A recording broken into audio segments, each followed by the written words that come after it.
Good morning, students. Today we are going to discuss again the chapter federalism.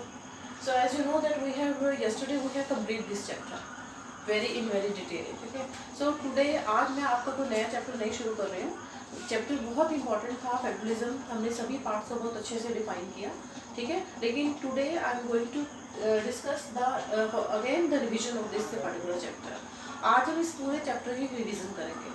ठीक है. क्योंकि देखो civics की सारी चीज़ें आगे और आनी है और ऑलरेडी हम यहाँ पे अभी तक आपके सिलेबस के 4 और 5 चैप्टर्स कर चुके हैं. तो मेरे ख्याल से अभी हमें 1 बाय 1 जो हम चैप्टर्स पीछे कर चुके हैं उनकी सबकी हम लोग रिविजन करेंगे एक बार. ठीक है. तो आज हम फेडरल को ही, क्योंकि फेडरलिज्म भी हमारा खत्म हुआ है, तो एक बार पूरे चैप्टर को वापस से रिवाइज कर लेते हैं. ठीक है. देखो हमने स्टार्टिंग में क्या पढ़ा था, जो हमारे टॉपिक्स आपकी टेक्स्ट बुक्स में है. टेक्स्ट बुक में इस तरह से आपके मेन जो टॉपिक है वो 5 दिए हुए हैं. ठीक है. तो पहले हमने फेडरलिज्म के बारे में पढ़ा कि व्हाट इज फेडरलिज्म. क्या था federalism? Where power is divided. हमने पढ़ा था कि फेडरलिज्म होता है जहाँ पे पावर को हम डिवाइड करते हैं. ठीक है. हमारी फेडरल गवर्नमेंट है इंडिया में, और फेडरल गवर्नमेंट का मतलब क्या होता है? जहाँ पे पावर किसी एक सेंटर के हाथ में नहीं होती, पावर को हम डिवाइड करते हैं डिफरेंट ऑर्गन्स में, डिफरेंट टायर्स में. ठीक है. और वो कौन कौन से थे? जैसे कि हमारे पावर का डिस्ट्रीब्यूशन करना, जैसे लेजिस्लेचर, एग्जीक्यूटिव एंड जुडिशरी. तो इस तरह से 3 पार्ट्स में हमने पावर को जो डिवाइड किया हुआ है उसको फेडरल गवर्नमेंट बोलते हैं. ठीक है. उसके बाद देखिए हमने पढ़ा था what makes India a federal country. अब इंडिया के अंदर क्या है? फेडरल होना खाली. ठीक है. और फेडरल उसको प्रॉपर वे से बनाना, क्या चीज़ है जो इसको फेडरल बनाएगी? उसमें हमने क्या पढ़ा था?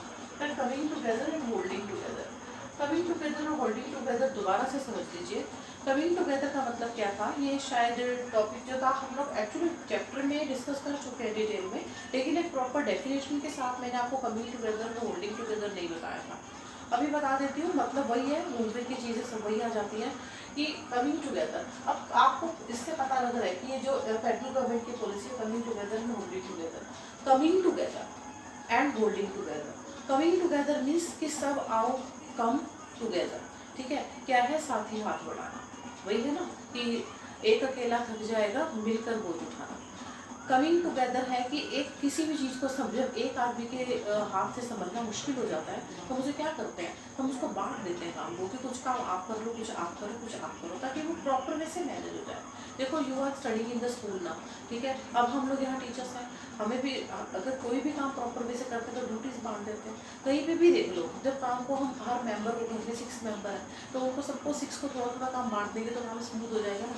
तो सब कमिंग टुगेदर. हमारी फेडरल गवर्नमेंट ऐसी होती है जिसमें सब आकर मिलकर काम करते हैं. ठीक है. तो उसको बोलते हैं कमिंग टुगेदर, मिलकर काम करना. और उसके साथ यही है होल्डिंग टुगेदर. ठीक है. होल्डिंग टुगेदर की भी एक तो ये है कि साथ आकर संघ बनाना.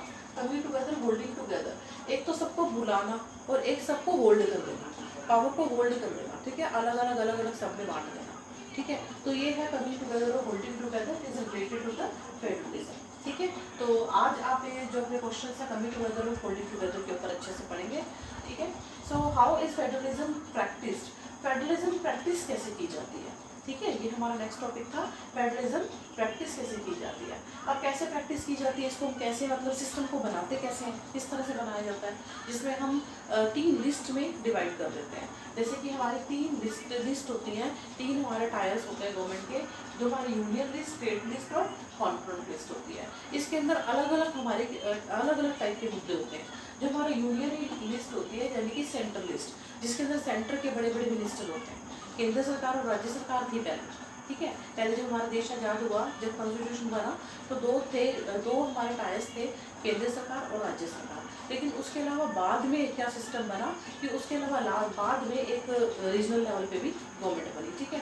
तो इसके अंदर क्या था, जो हमारी यूनियन लिस्ट थी उसमें कौन कौन से मैटर और मुद्दे आते हैं, इन्हें कौन से मुद्दे देश के इंपॉर्टेंट मुद्दों को सुलझाना होता है. देखो जैसे हमारे एक्सटर्नल अफेयर्स वगैरह, कोई भी चीज़ जो पूरे राष्ट्र के लिए करनी पड़ती है उसको यूनियन लिस्ट, वो मेन मुद्दे आते हैं. ठीक है. उसके बाद फॉरन हमारे एक्सटर्नल अफेयर्स वगैरह कैसे हैं जैसे. ठीक है. उसके अलावा स्टेट लिस्ट के अंदर क्या आता है, वो मुद्दे जो उससे किसी पर्टिकुलर स्टेट से रिलेटेड है. ठीक है. एक पर्टिकुलर स्टेट में किस चीज़ की ज़रूरत है, उसमें क्या कानून बनना चाहिए, वो सारे क्या आते हैं स्टेट लिस्ट में. उसके बाद कॉन्फ्रेंस में आता है मिक्स. कॉन्फ्रेंस के अंदर मिक्स तरह के आ सकते हैं, जैसे अडॉप्शन हो गया, मैरिज के ऊपर कानून हो गए. ठीक है. तो और उसके बाद डिवोर्स के ऊपर हो गए. तो अडॉप्शन है, मैरिज है, ये सारे के सारे कॉन्फ्रेंस में आते हैं. ठीक है, क्योंकि इस यूनियन के अंदर आगे मेन बाहर के मतलब पूरे देश के लिए जो वेलफेयर के लिए काम करना होता है उसमें करते हैं बड़े बड़े मिनिस्टर्स, ठीक है, जो हमारे सेंटर के मिनिस्टर्स हैं। स्टेट लेवल पे स्टेट के अपनी स्टेट के अलग अलग स्टेट्स के जो हमारे वो हैं जो सीएम्स हैं, ठीक है, उसके हिसाब से वो देखेंगे कि उस स्टेट में कैसे काम करना है उस हिसाब से। और उसके बाद देखो कॉन्फ्रेंस के अंदर क्या आते हैं, बाकी के सब बचे हुए रेजिड्यूरी भी होते हैं, ठीक है, जिसमें बाकी के जितने भी हमारे मुद्दे हैं जैसे मैरिज का है, अडॉप्शन का है, उसके और जब इस तरह के जो होते हैं कॉन्फ्रेंस लिस्ट में, उसमें दोनों में से कोई भी कानून बना सकता है, यूनियन भी बना सकता है और स्टेट भी बना सकता है, ठीक है।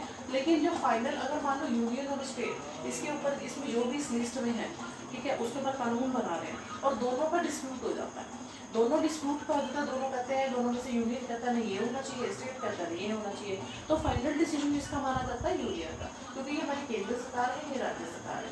केंद्र सरकार को बहुत ज़्यादा पावर होती है और फिर भी स्टेट को उससे कम होती है, क्योंकि केंद्र सरकार को पूरे देश का संचालन करना है, ठीक है, तो इसलिए जो इन दोनों में जो डिस्प्यूट हो जाता है तो final decision will be of the union, ठीक है। सो लैंग्वेज पॉलिसी है हमारी, देखो इसके बाद देखो सेंट्रल, और उसके अलावा कैसे प्रैक्टिस होती है कि प्रॉपर वे से हमारी प्रैक्टिस में आए सारा सिस्टम, तो उसमें लैंग्वेज पॉलिसी होती है, मतलब लैंग्वेज के आधार पे लिंग्विस्टिक बेस पे। अब देखो हमारी इंडिया जो है कंट्री कितनी डाइवर्स कंट्री है, ठीक है, यहाँ पे कितनी तरह की लैंग्वेजेस बोली जाती हैं, ठीक है, यही हमने सारा कंपेयर किया था बेल्जियम श्रीलंका से भी किया था ना उसको स्टार्टिंग में चैप्टर पर, कि बेल्जियम में भी एथनिक कंपोजिशन थी, डाइवर्सिटी ऑफ पीपल थी, डाइवर्सिटी ऑफ कल्चर थी, लैंग्वेजेस थे, और ये श्रीलंका में था, ठीक है।